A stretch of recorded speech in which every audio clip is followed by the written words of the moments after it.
Hello, my music-loving friends. We're just going to be doing some labeling in your book today. So you only need writing utensils and your theory book. So what is a bowing style, you may be asking? Well, by now, if you're my student, you're doing this because you're working on Song of the Wind, which has a different kind of style from the other pieces you've played. So when you played Twinkle, Twinkle, Little Star or Lightly Row, we used your whole bow and it was very smooth. Da, da, da, da, really connected. But then you get to Song of the Wind and it's da, da, da, da, really disconnected. So we're going to learn the terms for those things. And we're going to talk about some symbols that might indicate that. And then I'm going to show you one other symbol to add to this. Okay, so I talked about Twinkle and Lightly Row.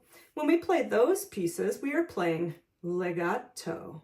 Legato is spelled like this. It's an Italian word. It's spelled L. Oh, I almost forgot to say, it goes right in this top row. L-E-G-A-T-O.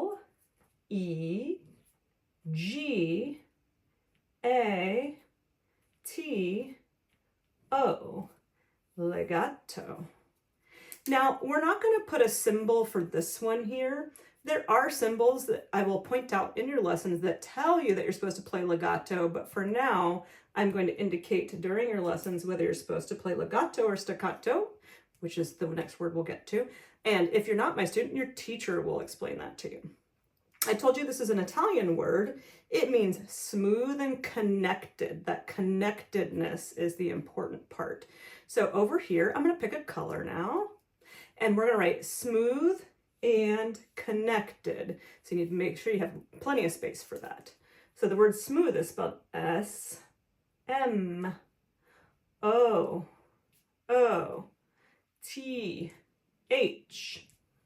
Then A-N-D.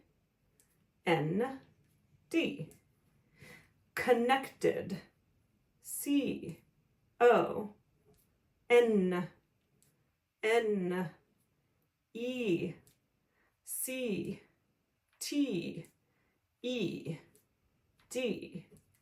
Legato means smooth and connected.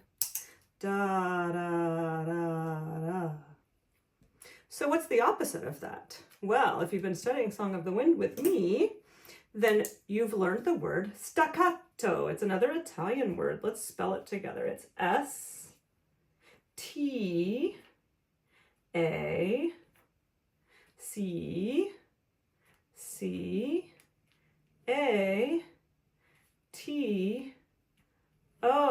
I hope you wrote that in that second row. I forgot to say that, but I bet you're following along so neatly with me. Now, the word staccato, some teachers will say that means short, but truly it means disconnected, which means there's space between the notes.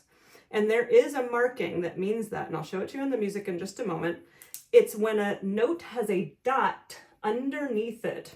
So we are going to draw a note, and we're going to draw it like it looks in Song of the Wind, although it could be upside down from this also. So we're going to draw a note that looks like this. Draw the head of the note, little circle, and draw a stem on the left side. And how do we know if the composer wants us to play staccato? The composer puts a dot over that note, or under if it's flipped the other way. Staccato, there's the dot. All right, I'm going to switch to color for a moment here. And staccato, what did I say it means? Well, it means disconnected. The easiest way, I think, for us to write that here is to put space between notes. Dot, dot, dot, dot. Space between notes. So leave yourself lots of room and follow along. Here we go.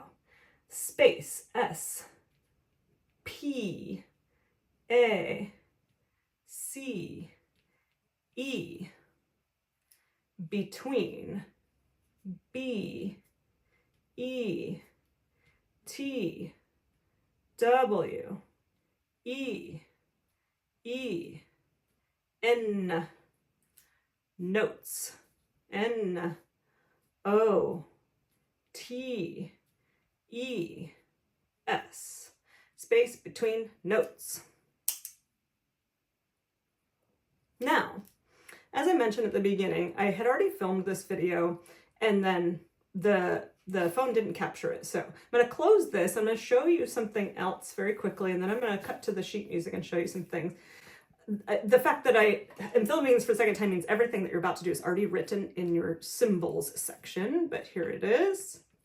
There's one thing to be added to it. You already have this, you already have this, you already have these, but now we're adding a new symbol. So the symbol is like the apostrophe that you used on the cover of your book. You put your name, apostrophe S. Well, when you see that same marking but in your music, it means to lift the bow. So draw your apostrophe in the middle here, write the word lift underneath it, L-I-F-T. Well, what is a lift, you may be asking? If you've been playing dun, dun, dun, dun, dun, and your bow is here, but you want to start at the frog again, then you have to put it back here. And that is what a lift is.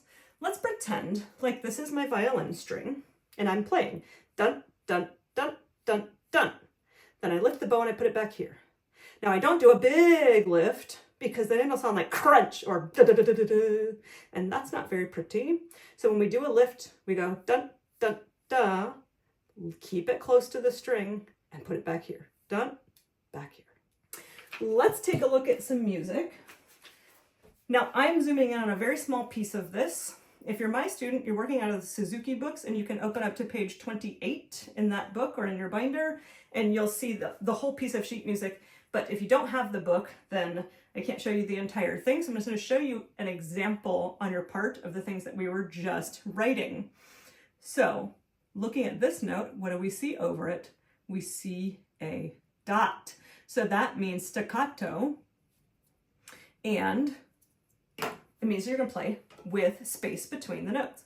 Da, da, da, da. Now, I also add a symbol to my students' music because it's supposed to be here, but it's not quite written the same way in this part. And there is a lift in this one spot. So when you see that, it means you lift your bow so you can do another down bow. That is everything you're doing in this video. So you can close up your book and you can put it with your music binder so you have it in your next lesson. See you next time.